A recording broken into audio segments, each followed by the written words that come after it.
Hello friends. तो दोस्तों, जैसे कि हमने प्रीवियस एपिसोड में देखा था कि नाइट वॉकर गिल मास्टर ने किम को अपनी गिल में ज्वाइन होने की ऑफर दी थी, लेकिन किम ने उसे फौरन ही मना कर दिया था। तो अब आगे एपिसोड के स्टार्टिंग में हमें दिखाया जाता है कि किम नाइट वॉकर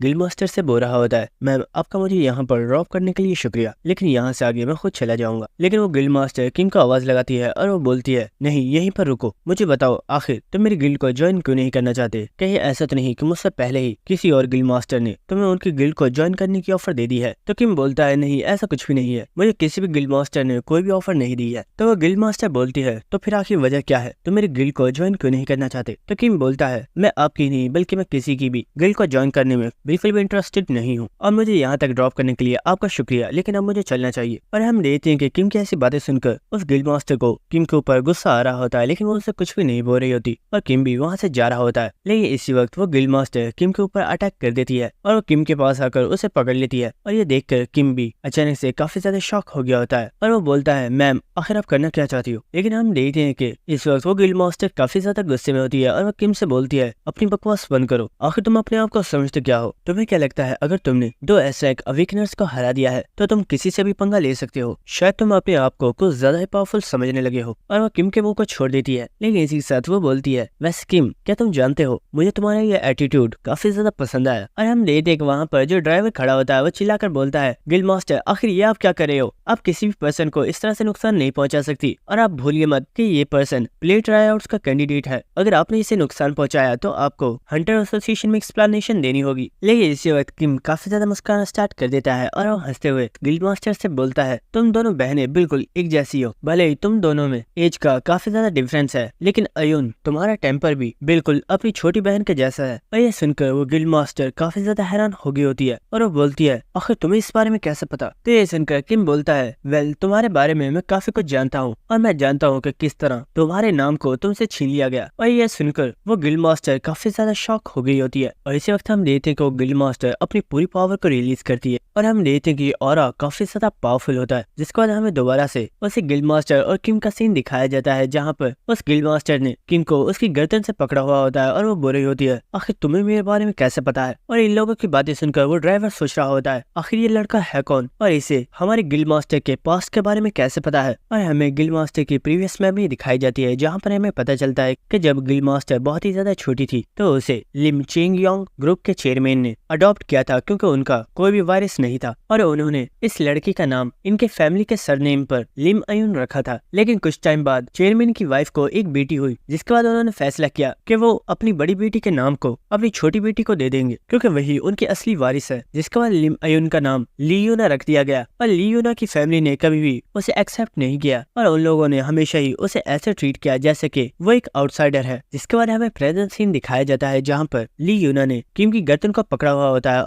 और ली यूना काफी ज्यादा गुस्से में किम से बोल रही होती है, आखिर तुम्हारी हिम्मत कैसे हुई मेरे सामने मेरे पास्ट के बारे में बात करने की? मैं तुम्हें जान से मार डालूंगी। लेकिन इसी वक्त किम बोलता है, यूना मैं जानता हूँ तुम मुझे नहीं मार सकती, लेकिन अगर सच बताओ तो तुम मुझे मारने के लिए क्वालिफाइड भी नहीं हो। और ये सुनकर यूना काफी ज्यादा हैरान हो गई होती है। लेकिन हम देखते हैं कि किम ने अपनी स्किल प्रीडेशन को एक्टिवेट कर दिया होता है और इसी के साथ किम काफी ज्यादा डेविल से लुक देते हुए किम के हाथ को पकड़ लेता है और इसी वक्त वो अपनी second skill night king spirit को एक्टिवेट कर देता है, जिसकी वजह से अयुन को एक काफी बड़ा झटका लगता है और वो किम से काफी ज्यादा दूर हो गई होती है। और इसी के साथ लियोना सोच रही होती है, आखिर ये कैसी पावर है और इसने मुझे इतना ज्यादा पीछे कैसे कर दिया? लेकिन हम देखते हैं कि किम तो काफी ज्यादा स्टाइल में खड़ा होता है, जिसके बाद वो चलते हुए लियोना के पास आ रहा होता है और ये देखकर लियोना काफी ज्यादा हैरान हो रही होती है। लेकिन इसी वक्त किम लियोना के काफी ज्यादा करीब आ गया होता है और वो बोलता है, लियोना मुझे लगता है कि हम दोनों को ही अपने लिमिट्स को क्रॉस नहीं करना चाहिए और यही हमारे लिए अच्छा है। और ये सुनकर लियोना को किम के ऊपर काफी ज्यादा गुस्सा आ रहा होता है। लेकिन ये देखकर वो ड्राइवर काफी ज्यादा हैरान हो रहा होता है और वो सोच रहा होता है, आखिर यहाँ पर हो क्या रहा है, क्या मैं कोई सपना देख रहा हूँ? जिसके बाद हमें नेक्स्ट डे का सीन दिखाया जाता है और हम पता चलता है कि आज प्ले ट्रायआउट्स का थर्ड टेस्ट होने वाला है और हमें दिखाया जाता है कि आज यहाँ पर काफी ज्यादा लोग आए हुए होते हैं। जिसके बाद हमें बिल्डिंग के अंदर का सीन दिखाया जाता है, जहाँ पर हम देखते हैं कि यहाँ पर बहुत ही ज्यादा ऑडियंस मौजूद होती है और ये सभी लोग थर्ड टेस्ट को देखने के लिए ही यहाँ पर आए हैं। और हम वहाँ पर एक न्यूज रिपोर्टर को देखते हैं जो कि बोल रही होती है, दोस्तों जैसा कि आप लोग जानते हो कि जिन लोगों ने सेकंड ट्रायल को भी पास कर लिया है वही लोग इस थर्ड ट्रायल में हिस्सा ले सकते हैं। और ये बात आप भी जानते हैं कि सेकंड राउंड के फिनिश हो जाने के बाद बहुत ही ऐसे कम लोग हैं जो बाकी रह गए हैं, और थर्ड राउंड में जो भी पर्सन फर्स्ट प्लेस पर आएगा उसके लिए कुछ स्पेशल रिवॉर्ड्स को भी रखा गया है। जिसके बाद हम वहाँ पर संगजिन और डिप्टी मैनेजर को देखते हैं जो कि आपस में बातें कर रहे होते हैं, और पाक संगजिन बोल रहा होता है तुम्हें क्या लगता है क्या किम फर्स्ट प्लेस को हासिल कर पाएगा? तो डिप्टी मैनेजर बोल रहा होता है मुझे इस बारे में नहीं पता, ये तो मैच देखने के बाद ही पता चलेगा। जिसके बाद हमें वहाँ पर ली यूना को दिखाया जाता है जो कि अपने भेष को बदलकर यहाँ पर आई होती है और वो इस वक्त किम के बारे में ही सोच रही होती है। जिसके बाद हमें ऑडियंस में किम के फैमिली मेंबर्स को दिखाया जाता है जहाँ पर उसके अंकल और आंटी उसकी काफी ज्यादा परवाह कर रहे होते हैं और वो बोल रहे होते हैं किम सच में बहुत ही ज्यादा टैलेंटेड है, उसने पहले 2 राउंड को बहुत ही अच्छे से क्लियर किया है और अब उसने थर्ड राउंड में भी हिस्सा ले लिया है। हम बस यही दुआ करते हैं कि वो थर्ड राउंड में अच्छे से पास हो जाए। लेकिन हम देखते हैं कि वहाँ पर जे खड़ा होता है और वो बोलता है फादर आप इतनी ज्यादा परवाह क्यों कर रहे हो, फिक्र मत करो, मेरा भाई इतना भी कमजोर नहीं है और वही जीतने वाला है। और इसी के साथ वो काफी ज्यादा जोश में बोलता है और हाँ फादर आपको फिक्र करने की जरूरत नहीं है कि मैं जानता हूँ कि थर्ड राउंड में जो पर्सन फर्स्ट प्लेस को हासिल करने वाला है वो और कोई नहीं किम ही है, बल्कि मुझे तो लगता है कि किम अपने एक ही पंच से अपने तमाम ओपोनेंट्स को हरा देगा। और इसी के साथ वो काफी ज्यादा खुश हो रहा होता है और वो किम की काफी ज्यादा तारीफें कर रहा होता है। जिसके बाद हमें वहाँ पर एक न्यूज रिपोर्टर को दिखाया जाता है जो कि सोच रही होती है जब प्लेयर ट्रायआउट के टेस्ट स्टार्ट हुए थे तो तब मैंने सिर्फ एक डी रैंक के प्लेयर का ही इंटरव्यू लिया था और इसकी वजह से मेरे बॉस मुझसे काफी ज्यादा नाराज हो गए हैं और उन्होंने मुझे धमकी दी है कि अगर मैं इस बार किसी ए रैंक या किसी एस रैंक प्लेयर का इंटरव्यू नहीं लेकर गई तो वो मुझे मेरी जॉब से निकाल देंगे। और वो रोते हुए सोच रही होती है मुझे किसी एक ऐसे पर्सन को तलाश करना होगा जो यहाँ पर सबसे ज्यादा पावरफुल है और मुझे किसी न किसी तरीके से उसका इंटरव्यू लेना होगा। लेकिन इसी वक्त उसके पास खड़ा एक पर्सन बोल रहा होता है हे फ्रेंड्स क्या तुम लोगों ने देखा आखिर यहाँ पर हो क्या रहा है, यहाँ की सिचुएशन काफी ज्यादा अजीब है, क्या तुम लोगों ने नोटिस किया एक पर्सन अकेला ही खड़ा है और बाकी सभी लोगों ने उसे घेरा हुआ है, क्या ये सभी लोग एक साथ उस अकेले के ऊपर अटैक करने वाले हैं? और हमें ग्राउंड का सीन दिखाया जाता है जहाँ पर हम देखते हैं कि एक पर्सन ग्राउंड के बिल्कुल मिडिल में खड़ा होता है और जितने भी प्लेयर्स होते हैं वो सभी उसके आसपास खड़े होते हैं और उन सभी लोगों ने उसे घेरा होता है। और ये देखकर वो रिपोर्टर काफी ज्यादा हैरान हो रही होती है और वो सोच रही होती है आखिर ये लोग कर क्या रहे हैं और इन्होंने इस लड़के को क्यों घेरा हुआ है। और इसी के साथ वो देखती है कि वहाँ पर 2 बी रैंक के अवेकनर्स मौजूद होते हैं और इसी के साथ वहाँ पर एक ए रैंक का प्लेयर भी मौजूद होता है और वो प्लेयर फाइट करने के लिए काफी ज्यादा एक्साइटेड लग रहा होता है। और ये देखकर वो रिपोर्टर सोच रही होती है आखिर ये लड़का जो इन सभी लोगों के मिडिल में खड़ा है क्या ये कोई एस रैंक का अवेकनर है, आखिर सभी लोग इससे फाइट क्यों करना चाहते हैं। लेकिन इसी वक्त वो कुछ देखकर काफी ज्यादा हैरान हो गई होती है और वो बोलती है क्या ये लड़का तो एक डी रैंक का अवेकनर था ना। और हमें दिखाया जाता है कि ये पर्सन और कोई नहीं बल्कि हमारा हीरो होता है जो कि मुस्कुराते हुए सोच रहा होता है लगता है इस राउंड में काफी ज्यादा मजा आएगा। जिसके बाद हमें नेक्स्ट सीन दिखाया जाता है जहाँ पर हम देखते हैं कि आसपास जितने भी प्लेयर्स मौजूद होते हैं वो सभी किम के ऊपर बहुत ही तेजी के साथ अटैक कर रहे होते हैं, जिनमें से कुछ लोग किम के ऊपर लाइटनिंग पावर के साथ अटैक कर रहे होते हैं तो कुछ लोग अपने विंड और फायर पावर के साथ किम के ऊपर अटैक कर रहे होते हैं। जिसके बाद हम देखते हैं कि आसपास जितने भी लोग मौजूद होते हैं वो सभी एक साथ किम के ऊपर अटैक करना स्टार्ट कर देते हैं और इसी के साथ वो सब लोग बोल रहे होते हैं हमें सबसे पहले किम को हराना होगा क्योंकि अगर हमने इसे नहीं हराया तो ये पर्सन अकेले ही हम सबको डिस्क्वालीफाई कर देगा क्योंकि इसने अकेले ही 2 एस रैंक के अवेकनर्स को हरा दिया है। और आसपास जितने भी प्लेयर्स होते हैं वो सभी किम के ऊपर अटैक करने के लिए आगे बढ़ गए होते हैं। लेकिन इसी वक्त किम बहुत तेज स्पीड के साथ इन लोगों के पास ही आ गया होता है और किम की इतनी फास्ट स्पीड को देखकर वो सभी लोग काफी ज्यादा शॉक हो गए होते हैं। लेकिन इसी वक्त किम अपनी स्टोन स्किन को एक्टिवेट कर देता है और वो इन लोगों को बहुत ही तेजी के साथ पंचेस मारना स्टार्ट कर देता है और हम देखते हैं कि किम ने एक पर्सन के दांत भी तोड़ दिए होते हैं। लेकिन किम यहीं पर नहीं रुकता बल्कि वो वहाँ पर मौजूद सभी लोगों को बहुत ही बुरे तरीके से पीट रहा होता है। जिसके बाद हमें कुछ देर बाद का सीन दिखाया जाता है जहाँ पर अब सभी लोगों की हालत काफी ज्यादा खराब हो गई होती है और किम वहीं पर खड़ा होता है। लेकिन इसी वक्त किम देखता है कि उसके पैरों के नीचे कुछ ग्रीन कलर की लाइट निकल रही होती है।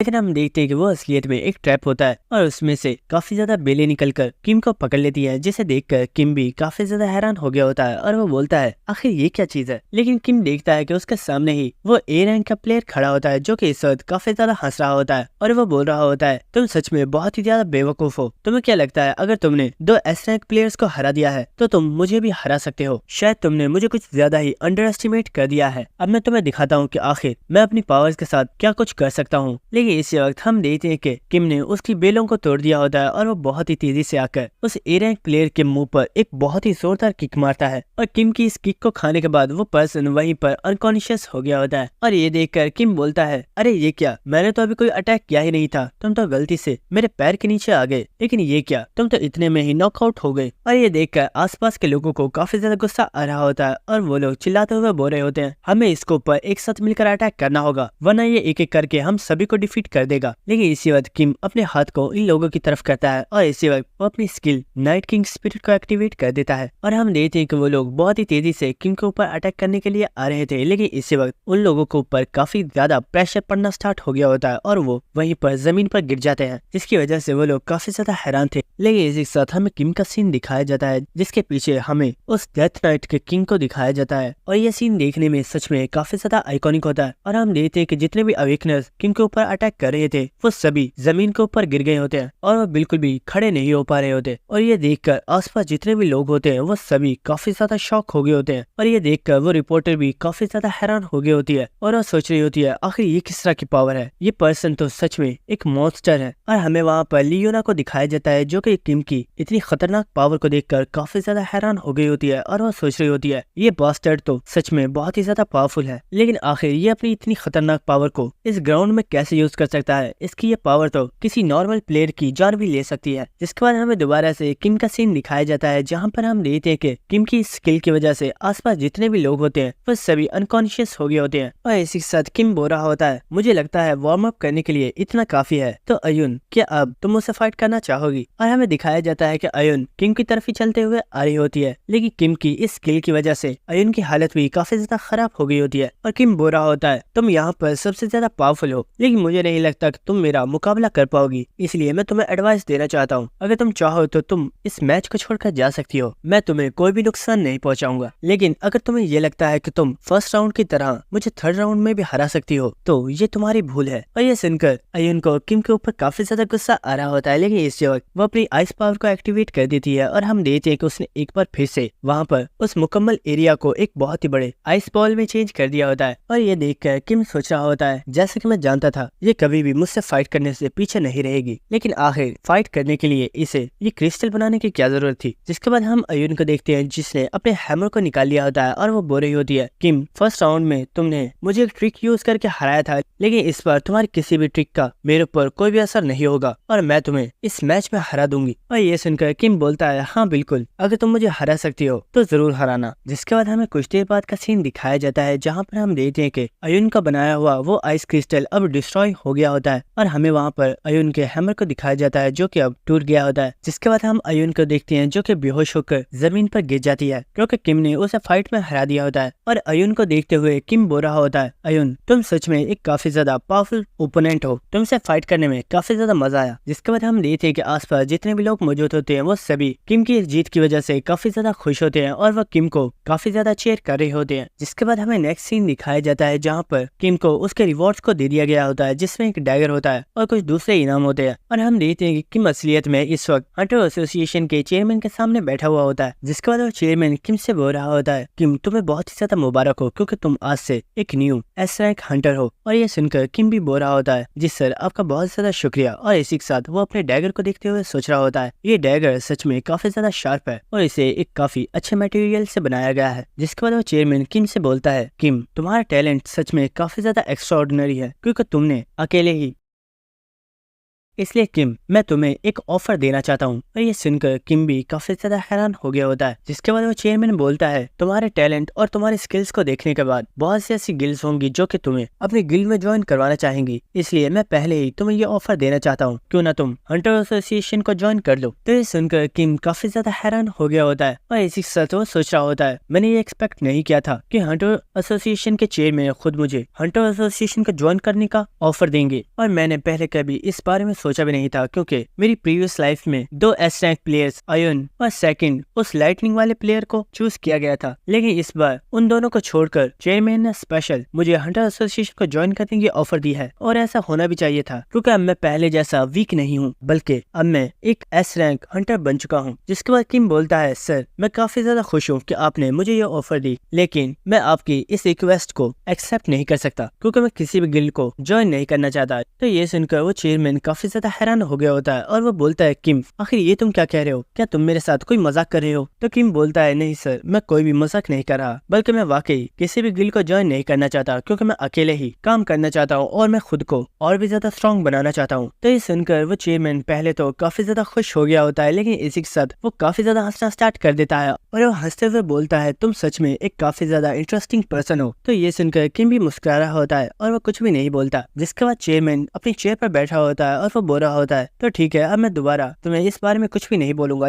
लेकिन अगर आगे चलकर तुम्हारा माइंड चेंज हो जाए तो तुम कभी भी हंटर एसोसिएशन को ज्वाइन कर सकते हो। जिसके बाद चेयरमैन बोलता है, किम असलियत में मैं तुमसे किसी और बारे में भी बात करना चाहता था। शायद तुम्हें पता ही होगा कि कोरियन एग्जीबिशन गेम स्टार्ट होने वाली है, तो क्या तुम उसमें हिस्सा लेना चाहोगे? और हम देखते हैं कि इस बारे में सुनते ही किम काफी ज्यादा हैरान हो गया होता है, और वो बोलता है, व्हाट? और दोस्तों, कोरियन एग्जीबिशन गेम आखिर ये क्या चीज है, इसके बारे में हमें इस एपिसोड में नहीं बताया गया, और शायद अगले एपिसोड में इस बारे में हमें बता दिया जाएगा। तो यहीं पर हमारी एपिसोड खत्म हो जाती है। लेकिन अगर आप लोगों ने अभी तक मेरे चैनल को सब्सक्राइब नहीं किया है तो चैनल को सब्सक्राइब कर देना, और वीडियो को लाइक और शेयर भी कर देना। Thank you.